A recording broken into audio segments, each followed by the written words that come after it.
Television programmes, live Bible studies, गैर मसीहों के और आपके अहम तरीन सवालात के जवाबात, कई हार्ट इश्यूज पर मबनी ईमान अफरोज यूट्यूब चैनल, नौजवानों के मसाइल, ऑनलाइन कोर्सेज, मेरी कई कुतुब के तराजम, बाइबल मुकद्दस की कई कुतुब की तफासीर और इस बेशकीमत खजाना तक रसाई के लिए और बहुत कुछ और जानने के लिए विजिट कीजिए www.newlifeinstitute.org।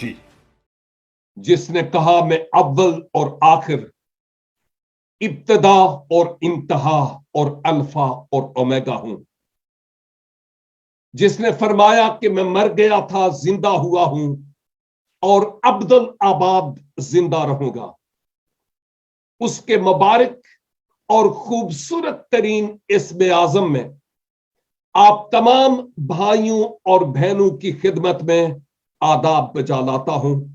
हाँ, आप हमारे साथ इस जूम मीटिंग में हैं या फेसबुक के मुताद्दद पेजेस पर इस कलाम को सीख रहे हैं या यूट्यूब चैनल पर या व्हाट्सएप ग्रुप्स में, दुआ है कि खुदावन आज के इस कलाम के वसीला से मेरी और आपकी सोचों को बदल डाले और हम इस कलाम के सांचे में अपने आप को ढालने वाले हो सके। अजीज भाइयों और बहनों, यके बाद दीगरे इस प्लेटफॉर्म पर हम खुदावन यीशु मसीह के सलीबे कलवरी पर कहे गए पहले 6 कलमात पर गौर-ओ-खोज कर चुके हैं और आज आपके साथ मिलकर मैं इस 7वें कलमा पर कुछ कहने के लिए लब कुशाई करूंगा और मेरा ईमान है कि जिस रूह के वसीला से यह कलाम मुल्हम हुआ है वो आज उसी रूह के वसीला से इन भेदों को मुझ पर और आप पर बड़े खूबसूरत अंदाज से खोलेगा और अया करेगा। मसीह खुदावन कि इस जमीनी जिंदगी के इख्तिताम पर, जमीनी जिंदगी के इख्तिताम पर उस मकसद की तकमील के वक्त जिसके लिए वो दुनिया में आए थे, सलीबे कलवरी पर मेरे और आपके गुनाहों का दाम अपने लहू से चुकाते हुए उस बात की तकमील में कि इब्ने आदम इसलिए नहीं आया कि खिदमत ले, बल्कि खिदमत करे और अपनी जान बहुतेरों के बदले फिदिया में दे। अब उस मिशन की तकमील के लिए आप सलीबे कलवरी पर बलिदान हैं। उलमा के मुताबिक जब से आप की गिरफ्तारी हुई, तकरीबन 15 घंटे के करीब का वक्त अभी गुजर चुका था। इस दौरान वो शागिर्द जिस पर मसीह खुदावन मान करते हुए एक आला मनसब उसके सुपुर्द किया बनाम यहूदा अस्करियोती, किस तरह मुश्किल वक्त में अब 30 सिक्कों के इवज अपने मालिक और उस्ताद को, अपने रब्बी को बेच डालता है। और ऐसा होना लाजिम था क्योंकि नबुवतों की तकमील भी होना जरूरी थी। वो शागिर्द जिसने ये कहा था, खुदावन मैं तेरे साथ मरने के लिए तैयार हूं, एन वक्त पर नौकरानी और यके बाद दीगरे 2-3 अफराद के पूछने पर इकरार नहीं बल्कि इनकार करता है कि मैं इसको नहीं जानता। अगरचे शुक्र हो खुदावन का कि मसीह ने वो दुआ की थी ना कि अबलीस ने तुम्हें मांग लिया कि घियों की तरह तुझे फटके, लेकिन मैंने तेरे हक में दुआ की कि तेरा ईमान जाता न रहे। वही मुकद्दस पतरस यहूदियों की ईद पेंतीकोस्त को और हम मसीहों की वही ईद, ईद नजूले रूहुल कुद्स है, जब रूहुल कुद्स से दिलेर होकर वाज करते हैं तो 3000 के करीब लोग विदाउट साउंड सिस्टम और जदीद मीडिया के इस खुशखबरी के कलाम को सुनकर मसीह यस्सु के चरणों में आ जाते हैं और वो बपतिस्मा ले लेते हैं। और मजीद दिए से दिया, दीप से दीप अब जलता चला जाता है।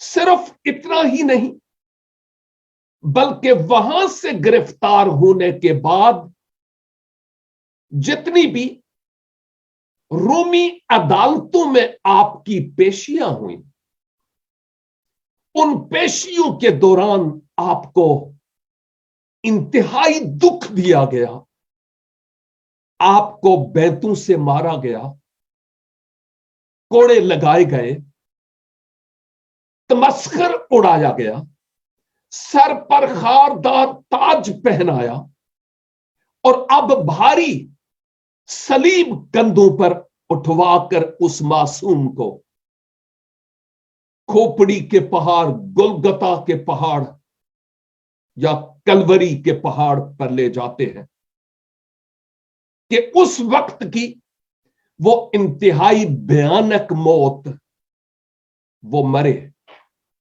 और ये दाढ़ियों वालों का कमाल था, यहूदी मजहबी रहनुमाओं का,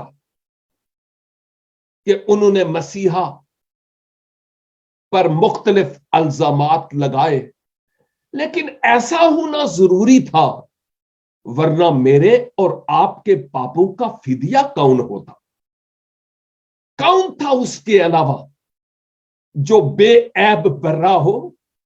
और कौन था उसके अलावा जो इस मिशन के लिए आया और जिसकी बाबत कलाम मुकद्दस में देखते हैं, हमारी तरह हर पहलू के एतबार से आजमाया गया तो भी वो बेगुनाह ठहरा। अब सलीबे कलवरी पर दुखों से चूर वो मासूम जिसकी बाबत यसाया 53 में लिखा है कि उसकी शनासाई नहीं हो रही थी कि वो है कौन, अब सलीब पर बलिदान है।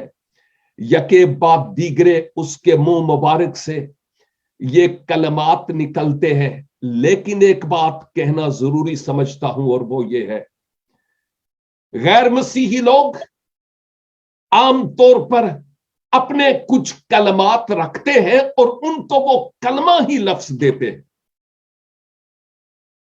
और बाज़ औक़ात हम मसीहों से कई लोग जो गैर मसीही हैं पूछते हैं, साडे इन्ने कलमे ने ते तुहाडे किन्ने ने?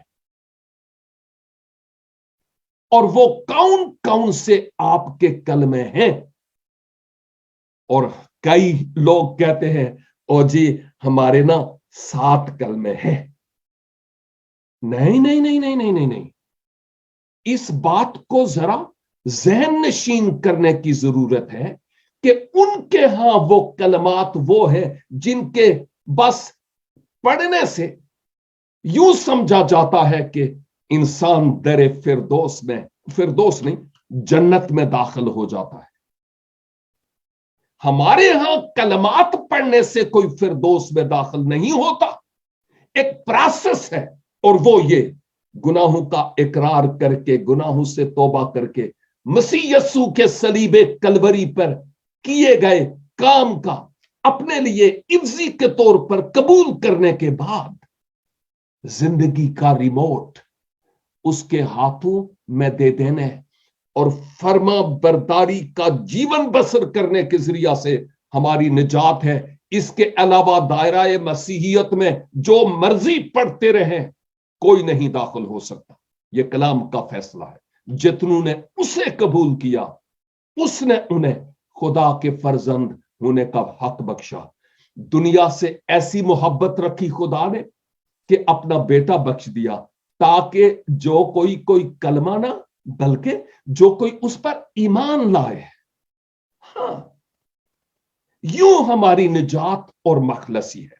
हाउएवर, अब मसीह खुदावंद ये जो कलमात कहते हैं, अगर हम लफ्ज कलमा ना भी कहें ना, बाय द वे ये आला उर्दू अदब का लफ्ज है और उर्दू का है भी नहीं, ये अरबिक से ये लफ्ज आया है। इससे मराद वो जो हमारे मुंह से अल्फाज निकलते हैं। मैं अभी बोल रहा हूं, मैं कलाम कर रहा हूं, कलमात मेरे मुंह से निकल रहे हैं। और खुदावंद यीशु मसीह के मुंह मुबारक से जो ये 7 कलमात निकले, हो सकता है कई और निकले हों, हम नहीं जानते। ये 7 कलमात वो हैं जो उलमाए मसीहियत से हमें मिले हैं, जो मेरे लिए और आपके लिए अपने आप में बहुत बड़ा दर्स और सबक रखते हैं और सीखने से ताल्लुक रखते हैं। और यह भी बात याद रखने की है, इस कलमा लफ्ज का इस्तेमाल ना भी किया जाए, हम यह कह सकते हैं मसीह यीशु के मुंह मुबारक से निकले गए वो आखिरी जुमले, वो आखिरी फिक्रे, वो आखिरी बातें।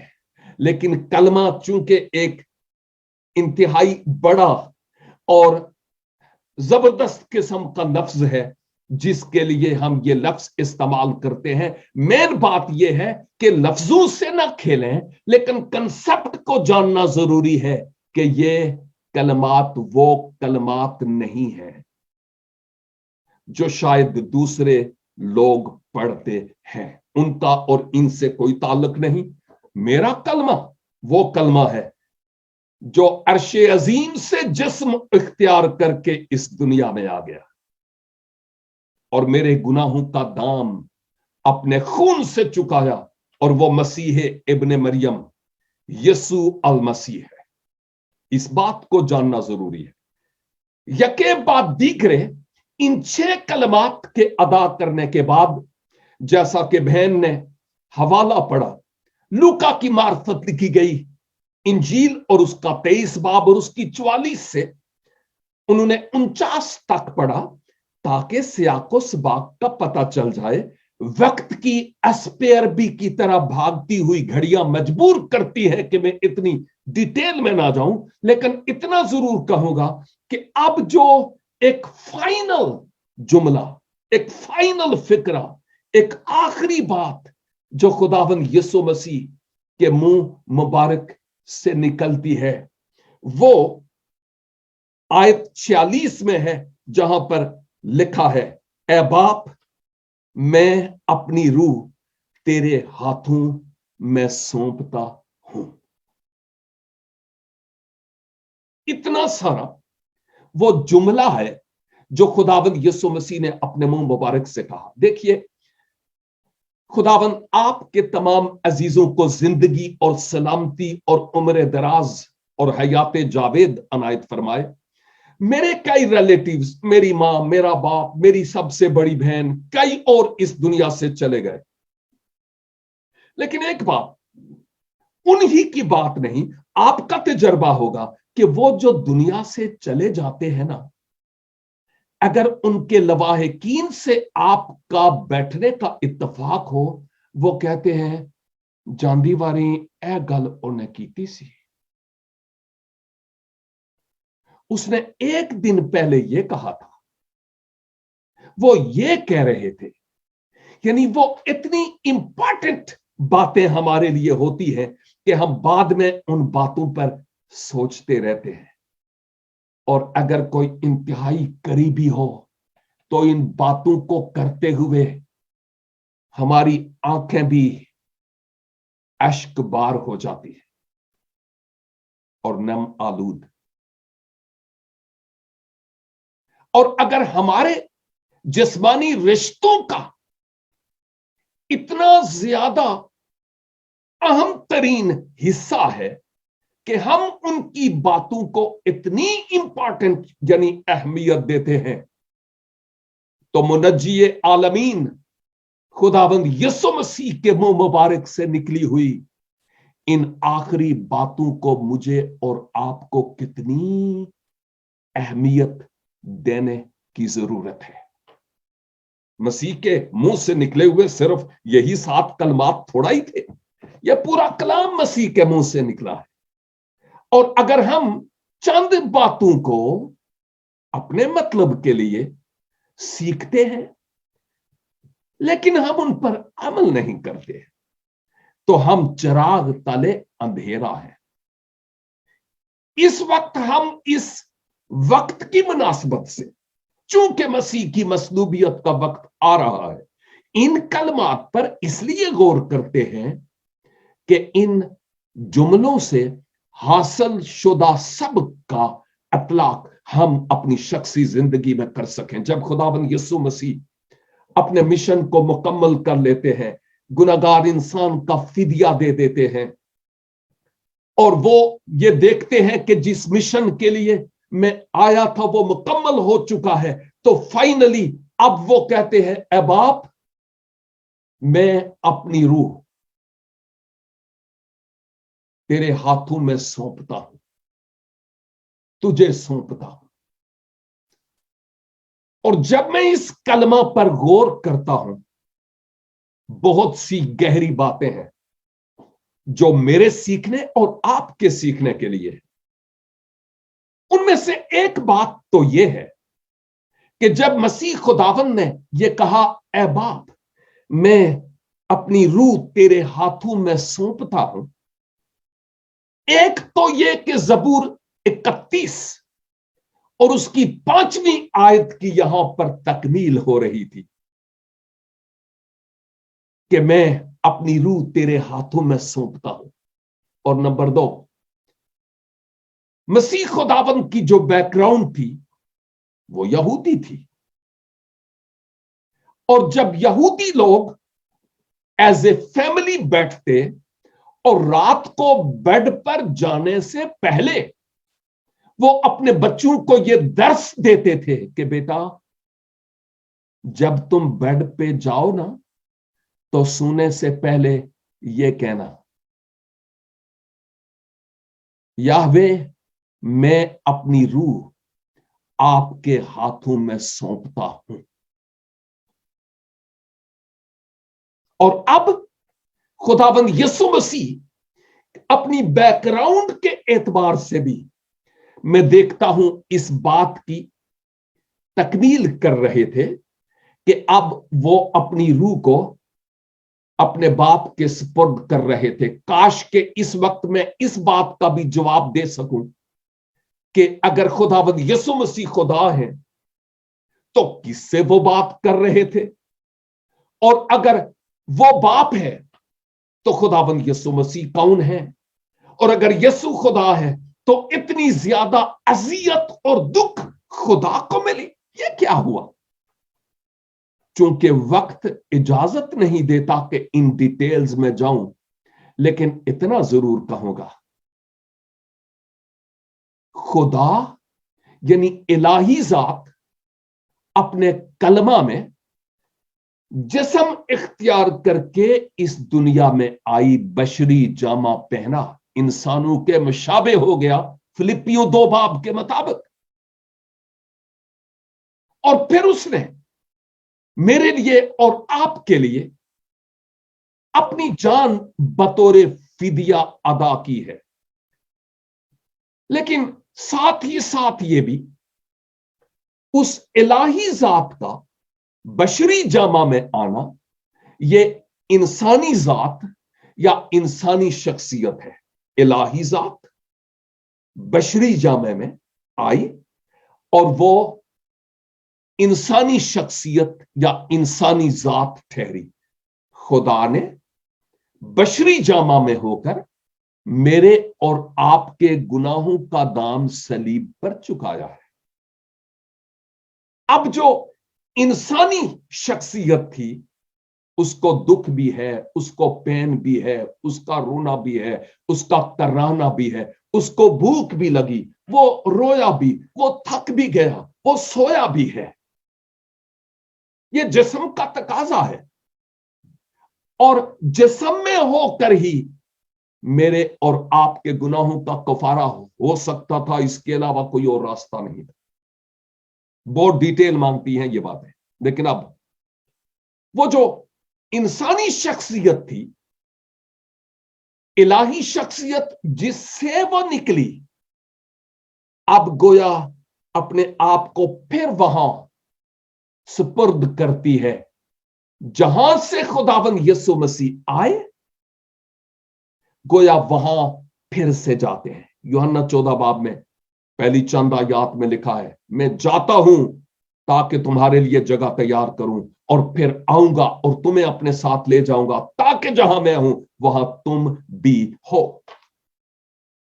और अब खुदावंद यीशु मसीह जहां से आए,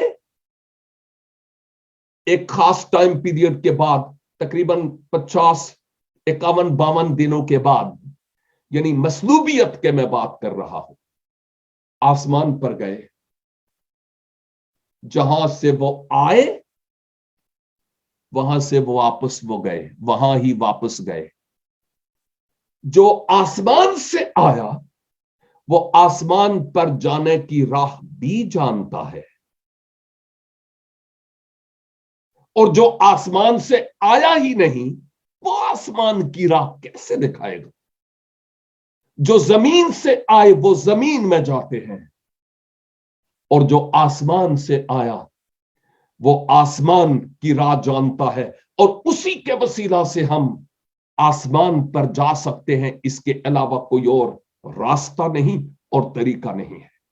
और अब देखिए, मसीह खुदावंद आखिर पर अपने मिशन की तकमील के बाद जब ये कहते हैं कि मैं अपनी रूह तेरे हाथों में सौंपता हूं, हम अमाल की किताब में देखते हैं कि मुकद्दस स्तिफनस ने भी यही कहा, इनका गुनाह इनके जिम्मा ना लगा, और मैं अपनी रूह को तेरे स्पुर्द करता हूं, सौंपता हूं।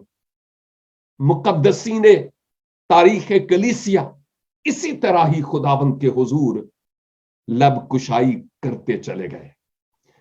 लेकिन यहां पर जब मसीह ने कहा मैं अपनी रूह तेरे हाथों में सौंपता हूं, नबियों की नबुवतों की तकमील के बाद, जिस मिशन के लिए आए उस मिशन की तकमील के बाद, उस यहूदी बात को भी कि मैं अपनी रूह को सोने से पहले तेरे हाथों में सौंपता हूं, उसकी तकमील के बाद अब जो अहम तरीन बात मेरे लिए और आपके लिए है वो ये है, खुदा ने, ये जो बच्चे बैठे हैं इनको गीत भी आते हैं, और वो ये है, 6 दिन में खुदा ने जमीन और आसमान को बनाया, है ना, और 7वें दिन क्या किया, आराम।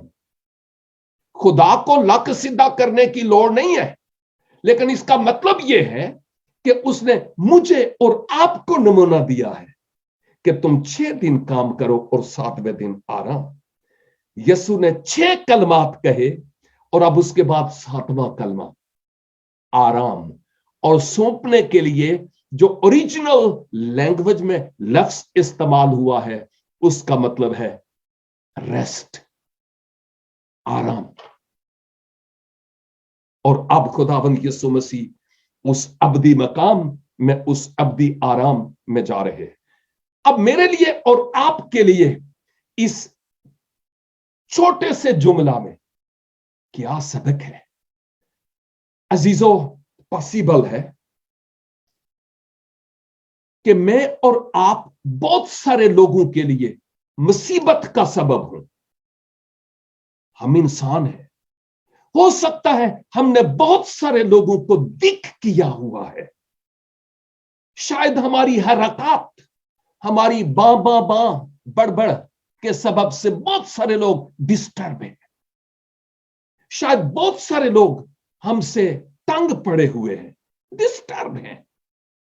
लेकिन यह भी पॉसिबल है कि बहुत सारे लोग हमारी राहों में भी रोड़े अटकाते हूं। पॉसिबल है हम मुसीबत में हूं, हम दुख में हूं, हम तकलीफ में हूं, हम टेंशन और डिप्रेशन से दो चार हूं, अपने बेगाने हो जाते हैं, बेगाने अपने नहीं होते, और इवन अपने लोगों के खून सफेद हो जाते हैं और तीवर बदल जाते हैं जब दौलत के पर लगे, इज्जत शोहरत और मकाम के पर लगे, तू कौन ते मैं कौन। हाँ, ऐसे ही होता है। और बहुत सारी जबान, बहुत सारे लोगों की जबान के सबब से ओ हमारे जिगर जख्मी और छलनी हो जाते हैं। इब्लीस हमें सूली पर चढ़ाता है, दुखों और तकालीफ की खिखेड़ से हम गुजरते हैं। लेकिन इन तमाम हालात में वो जिसने यसाया की किताब में कहा, अपना सारा बोझ मुझे दे दे, मैं तुम्हें संभालूंगा, करते हैं ऐसा या नहीं? या अपनी सारी फिक्रें मुझ पर डाल दो क्योंकि मुझे तुम्हारी फिक्र है, डालते हैं या नहीं? सोचने का मकाम है। एक बुजुर्ग खातून एक कच्ची राह पर जा रही थी और देही इलाका था, देहात, और पीछे एक ट्रक वाला आया, और जब वो ट्रक वाला पास से गुजरा तो उसने पहचान लिया, हाँ ये अमौरी थे साढ़े पड़ोसी ने। उसने अम्मा को कहा, अम्मा के सर पर एक बहुत बड़ी घास की गठड़ी थी, और उसने कहा, अम्मा जी आप ट्रक पर बैठे, आए। मैं ट्रक खड़ा किया और उसने ट्रक के अंदर अम्मा जी को बैठाया और वो गठड़ी भी। ट्रक चल पड़ा। कुछ देर के बाद ड्राइवर जरा पीछे मुड़ के देखता है, एक गोल सा शीशा बीच में होता है, वहां से पीछे मुड़कर देखता है तो क्या देखता है? अम्मा ट्रक विच बैठी ते है, लेकिन ओ गठड़ी हाले में ओदे सिर दे उत्ते वे। क्या मतलब है? ट्रक में बैठे हुए हैं लेकिन वो गठड़ी अभी तक सर पे है। ओ खुदावंद यीशु मसीह, मेरी आस है तेरे उत्ते, ए यहोवा पाक खुदा। वो कहता है अपना बोझ मुझे दे दे, अपनी फिक्रें मुझे दे दे। कभी कभी मैं खुद उस अम्मा की तरह बन जाता हूं। मैं अपनी बात करता हूं, तुम्हारी नहीं करता। आप तो बहुत अच्छे हैं, अपनी सारी फिक्रें खुदावंद को आप दे देते हैं। क्या मजाल के आप खुद परेशान हो, अपना सारा बोझ उसको दे देते हैं ताकि वो संभाले। आपकी क्या बात है? लेकिन मैं अपने बारे में इकरार करता हूं, बाज़-औक़ात मुझसे ऐसा नहीं होता। मैं डिप्रेस हो जाता हूं, मैं टेंस हो जाता हूं, मैं रोता भी हूं, मैं अश्क भी बहाता हूं। लेकिन अहम तरीन बात यह है, क्या हम इस सब कुछ के लिए ये कहते हैं, ऐ खुदावंद मैं अपने आप को आपके सुपुर्द करता हूं, आपके हाथों में देता हूं। रही बात ये मेरी प्रॉब्लम्स, मेरे मसाइल, ये जाने और आप जाने, इनका आप जिम्मा लीजिए। हम अपने हालात में क्या करते हैं?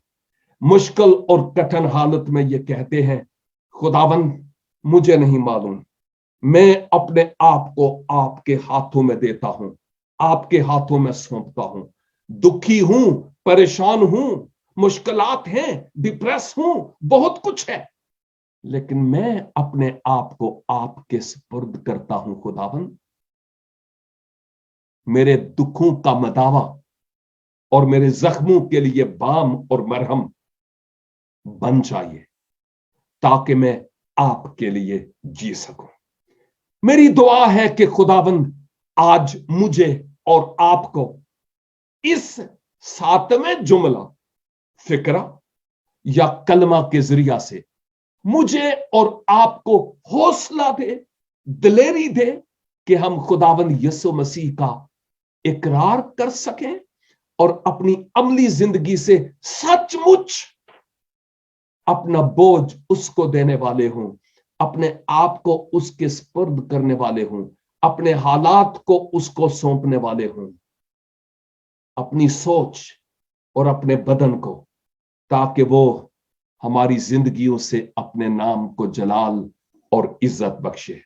और फिर यहूदी बच्चों की तरह सोने से पहले इंडियन फिल्मों के साथ खुद भी और बच्चों को भी खबरदार नहीं सुलाना।